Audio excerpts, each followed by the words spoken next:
भारत का सबसे डरावना और रहस्यमयी किला भानगढ़। दोस्तों, मेरा नाम है सुरभि और आप देखना शुरू कर चुके हैं पीटीवी हिंदुस्तान। और आज हम बात करेंगे सबसे रहस्यमयी किले की, जिसका नाम है भानगढ़ किला। लेकिन उससे पहले ये बताना चाहूंगी कि अगर आपने अपना YouTube चैनल यानी कि पीटीवी हिंदुस्तान अभी तक सब्सक्राइब नहीं किया है तो जल्दी से सब्सक्राइब कर लें, ताकि आपको हर वीडियो का नोटिफिकेशन टाइम टू टाइम मिल सके। आज मैं आपको राजस्थान के एक ऐसे डरावने किले के बारे में बता रही हूं, जहां सूरज डूबते ही रूहों का कब्जा हो जाता है और शुरू हो जाता है मौत का तांडव। राजस्थान के दिल जयपुर में स्थित इस किले को भानगढ़ के किले के नाम से जाना जाता है। इस किले को भारत का सबसे डरावना किला माना जाता है। किले के बाहर भारत सरकार के पुरातत्व विभाग का बकायदा बोर्ड भी लगा है, जिसमें साफ लिखा है कि इस किले में शाम 5 बजे बाद जाना मना है। तो आइए इस वीडियो के माध्यम से भानगढ़ किले की रोमांचकारी सैर पर निकलते हैं। तो चलिए सबसे पहले आपको बताते हैं इस किले के इतिहास के बारे में। एक शानदार अतीत के आगोश में भानगढ़ किला 17वीं शताब्दी में बनवाया गया था। इस किले का निर्माण मानसिंह के छोटे भाई राजा माधो सिंह ने करवाया था। उस समय भानगढ़ की जनसंख्या तकरीबन 10,000 थी। भानगढ़ अलवर जिले में स्थित एक शानदार किला है, जो कि बहुत ही विशाल आकार में तैयार किया हुआ है। चारों तरफ से पहाड़ों से घिरे इस किले में बेहतरीन शिल्प कलाओं का प्रयोग किया गया है। इसके अलावा इस किले में भगवान शिव, हनुमान आदि के बेहतरीन और अति प्राचीन मंदिर भी विद्यमान है। इस किले में कुल 5 द्वार है और साथ ही साथ एक मुख्य द्वार है। इस किले में दृढ़ और मजबूत पत्थरों का प्रयोग किया गया है, जो अति प्राचीन काल से अपने यथास्थिति में पड़े हुए हैं। कहा जाता है कि भानगढ़ किले पर काले जादूगर सिंधिया का शाप था, जो देखने में जितना शानदार है उसका अतीत उतना ही भयानक है। आपको बता दें कि भानगढ़ किले के बारे में प्रसिद्ध एक कहानी के अनुसार भानगढ़ की राजकुमारी रत्नावती, जो कि नाम के अनुरूप ही बेहद खूबसूरत थी,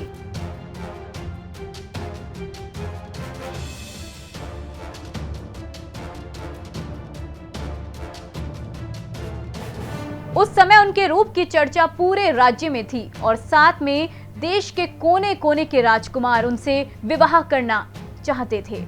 उस समय उनकी उम्र मात्र 18 वर्ष ही थी और उनका यौवन उनके रूप में और निखार ला चुका था। उस समय कई राज्यों से उनके लिए विवाह के प्रस्ताव आ रहे थे। उसी दौरान वो एक बार किले से अपनी सखियों के साथ बाजार में निकली थी। राजकुमारी रत्नावती एक इत्र की दुकान पर पहुंची और वो इत्रों को हाथों में लेकर उसकी खुशबू ले रही थी। उसी समय उस दुकान से कुछ ही दूरी पर एक सिंधिया नाम का व्यक्ति खड़ा होकर उन्हें बहुत ही गौर से देख रहा था। सिंधिया उसी राज्य में रहता था और वे काले जादू का महारथी था। ऐसा बताया जाता है कि वो राजकुमारी के रूप का दीवाना था और उनसे प्रगाढ़ प्रेम करता था। वो किसी भी तरह राजकुमारी को हासिल करना चाहता था, इसीलिए उसने उस दुकान के पास आकर एक इत्र की बोतल, जिसे रानी पसंद कर रही थी, उसने उस बोतल पर काला जादू कर दिया, जो राजकुमारी के वशीकरण के लिए किया। क्या हुआ राजकुमारी रत्नावती के साथ? राजकुमारी रत्नावती ने उस इत्र के बोतल को उठाया, लेकिन उसे वहीं पास के पत्थर पर पटक दिया। पत्थर पर पटकते ही वो बोतल टूट गई और सारा इत्र उस पत्थर पर बिखर गया। इसके बाद से ही वो पत्थर फिसलते हुए उस तांत्रिक सिंधिया के पीछे चल पड़ा, जिससे उसकी मौके पर ही मौत हो गई। मरने से पहले तांत्रिक ने शाप दिया कि इस किले में रहने वाले सभी लोग जल्द ही मर जाएंगे और वो दोबारा जन्म नहीं ले सकेंगे और ताउम्र उनकी आत्माएं इस किले में भटकती रहेगी। उस तांत्रिक के मौत के कुछ दिनों के बाद ही भानगढ़ और अजबगढ़ के बीच युद्ध हुआ, जिसमें किले में रहने वाले सारे लोग मर गए। यहाँ तक कि राजकुमारी रत्नावती भी उस शाप से नहीं बच सकी और उसकी भी मौत हो गई। एक ही किले में एक साथ इतने बड़े कत्लेआम के बाद वहां मौत की चीखें गूंज गई और आज भी उस किले में उनकी रूहें घूमती है। किले में सूर्यास्त के बाद प्रवेश निषेध है। फिलहाल इस किले की देखरेख भारत सरकार द्वारा की जाती है। किले के चारों तरफ archaeological survey of India ASI की टीम मौजूद रहती है। ASI ने सख्त हिदायत दे रखी है कि सूर्यास्त के बाद इस इलाके में किसी भी व्यक्ति के रुकने की मनाही है। इस किले में जो भी सूर्यास्त के बाद गया वो कभी भी वापस नहीं आया है। कई बार लोगों को रूहों ने परेशान किया है और कुछ लोगों को अपनी जान से हाथ भी धोना पड़ा है। किले में रूहों का कब्जा रहता है। इस किले में कत्लेआम किए गए हैं। लोगों की रूहें आज भी भटकती है। कई बार कई लोग इस समस्या से रूबरू भी हुए हैं। एक बार भारतीय सरकार ने अर्धसैनिक बलों की एक टुकड़ी यहां लगाई थी ताकि इस बात की सच्चाई को जाना जा सके, लेकिन वो भी असफल रही। कई सैनिक ने रूहों के इस इलाके में होने की पुष्टि की थी।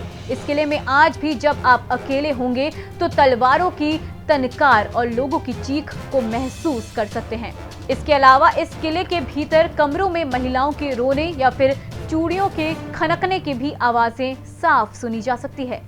किले के पिछले हिस्से में जहां एक छोटा सा दरवाजा है, उस दरवाजे के पास बहुत ही अंधेरा रहता है। कई बार वहां किसी के बात करने या एक विशेष प्रकार के गंध को महसूस किया गया है। वहीं इस किले में शाम के वक्त बहुत सन्नाटा रहता है और अचानक ही किसी के चीखने की आवाज इस किले में गूंज जाती है। तो दोस्तों, आपको ये वीडियो कैसा लगा? अगर पसंद आए तो प्लीज लाइक, शेयर और कमेंट जरूर कीजिएगा। अब लेती हूँ आपसे विदा, फिर मुलाकात करूंगी एक और हटके वीडियो के साथ। तब तक अपना ख्याल रखिए, अपनों का ख्याल रखिए, स्वस्थ रहिए, मस्त रहिए। मैं हूँ सुरभि मेहता आपके साथ और आप देख रहे हैं PTV हिंदुस्तान।